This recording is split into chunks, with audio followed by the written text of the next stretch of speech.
As New Year's Eve parties roll into the early morning hours, one Pensacola family leaves their house on a mission. It's not to ring in the new year. It was a rainy, foggy night. A family on Peacock Drive was taking their dog to the all-night vet clinic at around 3 o'clock in the morning. And they pulled out of their driveway, and the daughter that was in the car thought the mannequin had been left on the curb, but her mother knew right away that it was a dead body and went home, called the police. When the first officers arrived on scene, they found the body on the side of the road. She was wearing a blue dress and had obviously been in a struggle and possibly sexually battered just from her initial appearance. Police determined the victim is 23-year-old Tonya McKinley. We grew up in Milton, Florida. It was a nice little community, and we had a lot of friends, and we would go bowling. Bowling was our big thing we liked to do. Tonya had a real big personality. I mean, it wouldn't fit in this room. Her personality was so big. Oh, Lord mercy. She was a tomboy. She weren't scared of nothing. She was a good girl when she weren't getting in so much trouble. Tonya was absolutely a firecracker. She was the center of attention. She was the jokester. She's the one that, would start the conversation with in a party, a lot of people around. She never met a stranger. Tonya drops out of high school at 17 and moves to Pensacola with Vanita. Tonya was thinking of working in the medical field. We were taking the transcribing classes where you would work for a doctor and transcribe. She was really looking forward to doing that type of work. Tonya meets Tim Davidson in the late 1970s. I introduced her to Tim.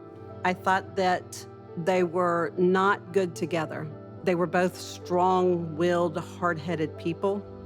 They fought a lot. They had a lot of arguments. She would move out a lot.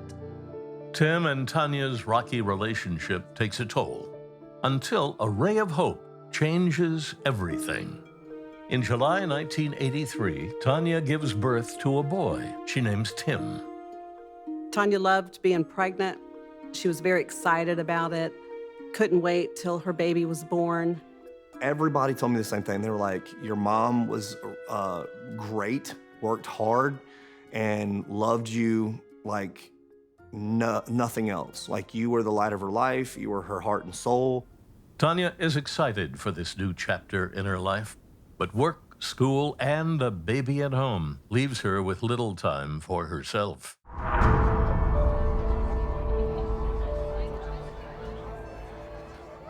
It's New Year's Eve, and Tonya's looking for a rare night out. She and Vanita drop their kids off at a daycare and head out with Vanita's husband, Larry, to Daryl's, a local bar. Tonya saw a lot of people there that she knew, people that we had gone to school with, the bartender, of course, and we were sitting at a table, and as she did her walking around, saying her hellos. Right after midnight, when we had the champagne, my husband said, we need to go. The daycare closed at 1 a.m. And she said, just go ahead, pick up, my son for me. So I told her, I said, well, who are you going to go home? Who's going to bring you home? And she says, I've got friends everywhere here. And she's like, of course I have a ride.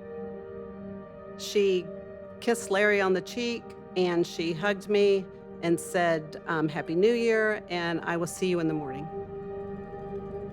When we woke up the next morning and getting, the kids up and for breakfast, and Larry asked me, is Tonya home yet? I said, no, she's not here yet, but she'll be here soon. And then that's when my husband's mother knocked on our door.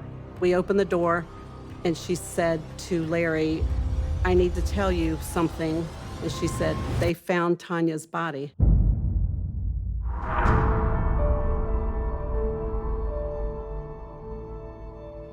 The working theory was she was in a confrontation with the suspect. She suffered a blow to the head and subsequently was strangled. As part of the autopsy, they conducted a sexual battery kit, which involved taking swabs of the vaginal area. It was later determined that semen was present on those swabs. The semen in 1985 could only be classified by blood type, and it was determined to be blood type A. Investigators asked him for a hair sample to compare to the sample found at the crime scene. It's not Tim Davidson's. The case of the murdered single mother goes as cold as a winter wind on New Year's Eve.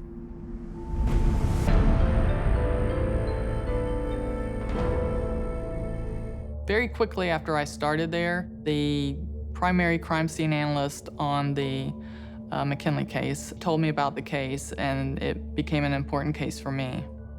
Nicole believes the DNA collected at the crime scene 16 years earlier might be key to solving the case. So here we have actually the original evidence bag. Areas that were identified on the towel, either that tested positive for blood or tested positive for the presence of semen, would have had cuttings taken, which is why you see holes in the towel. Those were cuttings taken by the crime lab. In 1985, there was no DNA analysis. So initially, all the evidence was sent to the FBI, and all you could tell at that time was ABO blood group. Analysts repeatedly test the DNA, but it leads nowhere. In early 2019, Nicole Heintzelman came to my office and told me that she had heard of this technique called a genetic genealogy. Genetic genealogy has been a total game changer in the field of forensics. Because in the past, we've had to rely on offender databases, and now we have anybody and their relatives who have put their DNA into these genetic genealogy websites that is just, opened, the suspect pool from, a few thousand to millions. We were doing something different, and I really wanted to focus on the genetic genealogy, where those leads would take us. We would meet periodically, the gene team, and would try to talk out what the best targets would be for genetic testing. I mean, we learned from each other. I learned a lot from them. Just being in those meetings and seeing how they operated was fascinating as well. The so-called gene team searches sites like GEDmatch, looking for a relative of the killer with similar or familial DNA. The first initial round of genealogy identified a third or fourth cousin to the suspect. But again, we were a long way away from the suspect. And I think all of us at that point were a little discouraged.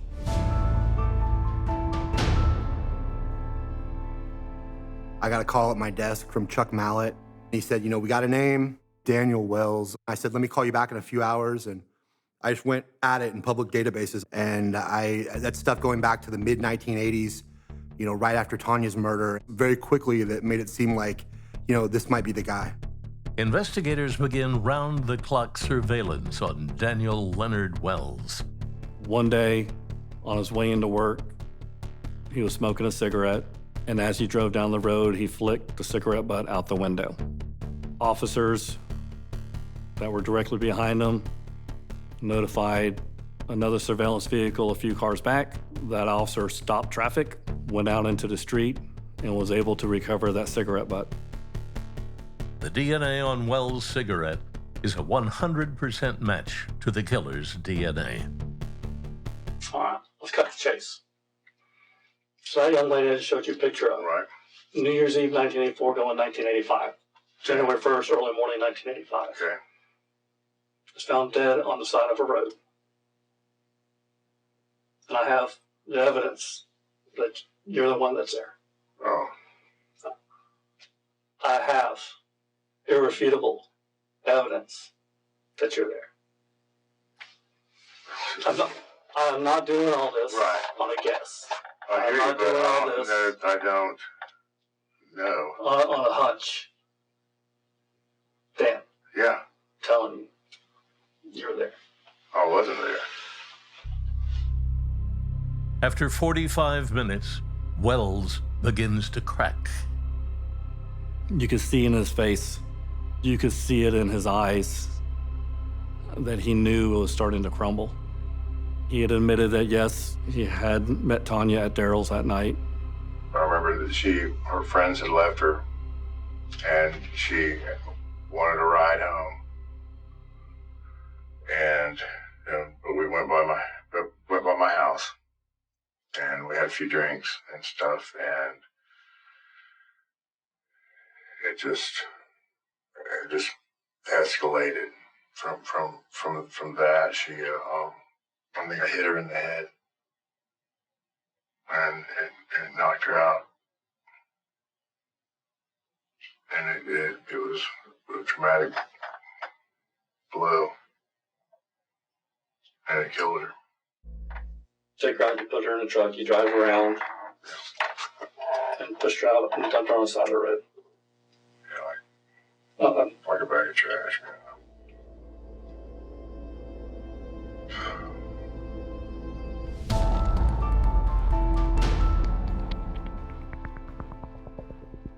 35 years after Tonya McKinley's New Year's Eve murder, her killer is finally arrested.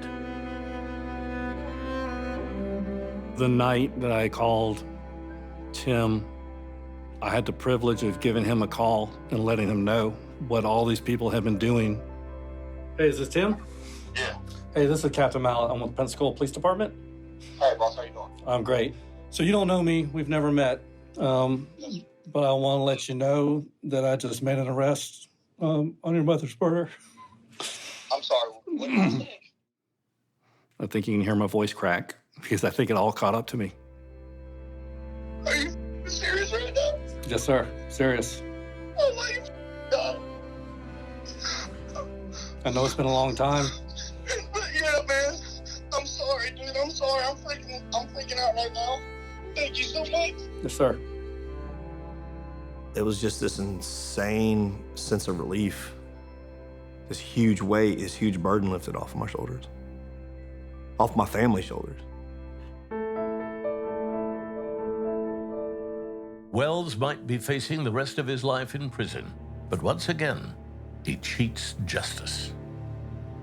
Approximately 2 weeks after his arrest, I came to work and started receiving texts from our PIO. He said, Wells committed suicide in jail last night. When I found out that he committed suicide, I felt very, very cheated. How different would my life be if she was never taken from me?